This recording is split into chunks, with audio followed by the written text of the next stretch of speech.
with Bjorn, and Bjorn, before he started studying, he was an entrepreneur in the farming field of business. And I'm just going to be asking him a few questions in reference to entrepreneurship. So, Bjorn, yes. Can you tell me how did you start up your business as a single owner? Well, before I actually got into it, I used to it was my father operating it. So at a young age, I used to go to the farm, and I got most of my training there with him. So it was very easy to transfer that skill and get straight into it when he gave it up, because he had a lot of other responsibilities. So I actually took it over just a few years ago. Okay. So it wasn't that hard. I used that skill that I got and just took it further. That's good. How have you been doing in the past, and how do you think you would be creative when you go back into entrepreneurship in order to promote sustainability and be profitable in your business adventures? Well, what I was doing before I came to uni, I used to just go on human instincts and trial and error, and whatever works, what don't, I learn from it.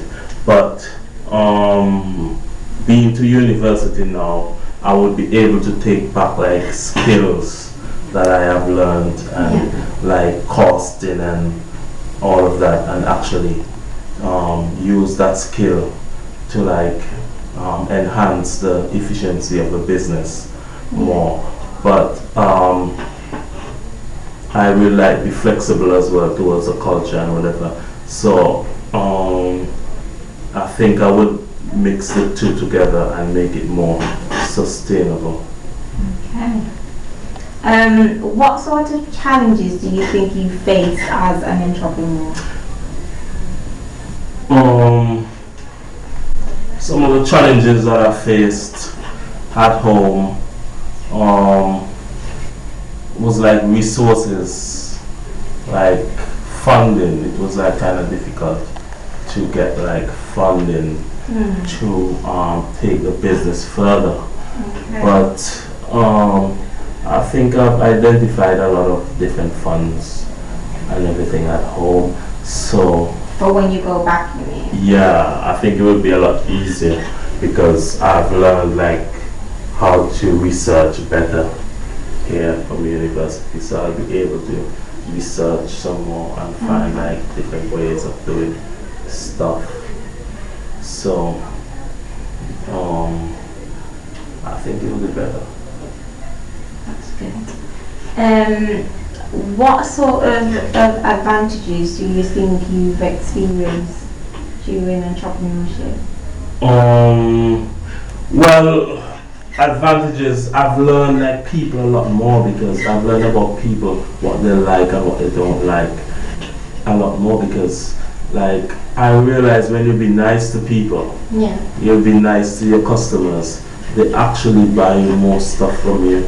And whatever, for example, I used to go and advertise and be friendly with them, smile and whatever, ask them what are they paying for this particular product, and I would take samples and I would say, okay, I can offer you at a cheaper price, at better quality, and I would make jokes with them and whatever, and then they would actually buy stuff from me. So I got a lot of customers by just being down to earth and friendly with them. So do you think understanding your customers, is that what you're saying? Understanding them? Yes. You must understand their needs, and make your customers want to feel that you care. You actually care about their business. They're buying from you. So you want to make it seem that you actually want them to do well. in their business, and by buying from you, they would be able to enhance their business as well. Okay. What are the main reasons you think a lot of entrepreneurs tend to see failure in business?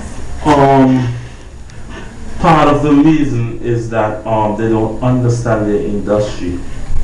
Like for me, because why I didn't like fail with my farming business is because I was doing it from an early age. Yeah. So I gained that practical experience, and so I was able to transfer all that skill to the business. But whereas an entrepreneur who has never been in the field and who just say, all right, I like this particular business, so I'm just going to buy it now and go straight into it. Yeah. And they have to rely on all these advisors and whatever to advise them. They will make errors in their judgment and everything because they don't know. They will have to probably fail a couple times before they actually understand the business. So, for example, you're saying something like, if you're a hairdresser, you need to have some sort of knowledge about hairdressing. Yes, that is what I'm saying. In order to... It is very important. Yeah. And in the entrepreneurship literature, it also mentioned about that as well. Yeah, understanding the background. Yes. Okay. Can you give me a brief insight on what your experience was like, sort of like from start to finish? My experience was very good, you know. I got like everybody was like my strategy was like being nice to customers and everything. So everybody was like a lot welcoming, and like they look at what I had and they told me if they couldn't buy from me, they told me, all right, they have like a stock now and they're getting it from somebody else or whatever. But when that stock finishes, they will take some from me and see how it goes. Yeah. So I didn't really get any rejections per se. So it was a really good experience. So even if it was rejection, it was more for like a short period, and then you were able to then go and still sell something. Yes, because I wasn't selling one product. You see, I had about maybe 3-4 different products. So even if they don't buy one particular product, they might say, "Oh, we might need some of this product." So they would buy another product that I had. So it was really exciting. Are you thinking of going back into the same type of business, or you thinking of diverting into something else? I might try a little of both. Like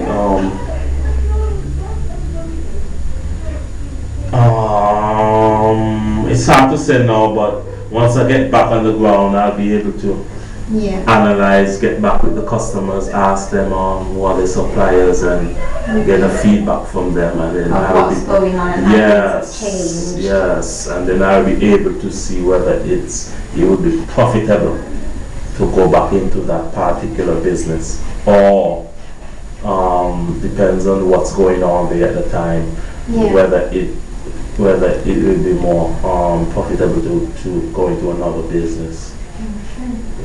So what's helped you to make up your mind in still staying in entrepreneurship? Is it the fact that you've done it before and you had a good experience, or is it now that you now know a lot more theory that you can put with your practical real life experience? What do you think sort of made you make that decision? Well, it's part of both, like but I would say the good experience is far outweigh the practical experience, the theory that I've learned here at the university, because like the good experience is motivation to go back, but it's even more motivation to know that I have like actual theory and I have a better understanding of business now and that I will be able to apply that understanding in order to carry the business forward. Okay. So this is kind of out of context, but I kind of feel the need to ask this question. You didn't seem to have a lot of hardship while being an entrepreneur. Now, do you think there's something that you did special or different to other people? I know you spoke about being friendly, and do you think it was mainly that, or do you think there was something else unique about what you was doing?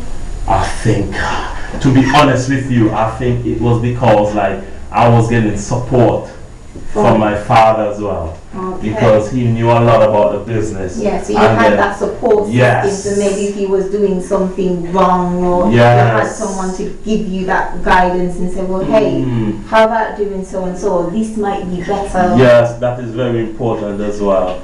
I had a lot of that, and then I had a few of my customers were like customers that he had as well. And I got quite a bit on my own, but I had that base, that customer base before. Yeah. So it was very easy to build on that base. But for somebody coming in fresh into it, it's going to be a little more challenging for them. So you sort of had a foundation and you tend to just build on what you had. Yes, yes. Okay. So, with you, would you say that it was more of not just leaning on your own understanding, but trying something, and if it didn't work, you tried something else? Or was it that you just knew what was right? You kind of understood your customers to a point where you just knew what they wanted? Well, as I said like earlier, I was doing it for many years when I was younger. I was helping out my father. Yeah. So I gained all that knowledge about what customer wants and what won't work and what will work. Yeah. So when I went into it now, I was like, I knew what would work from the start and what wouldn't work. So I wasn't really doing any experiments like trial and errors there. I just went straight into it, and like everything just flowed smooth. Okay. Well, thank you, Bjorn, for taking time out and letting me know about your experience with entrepreneurship.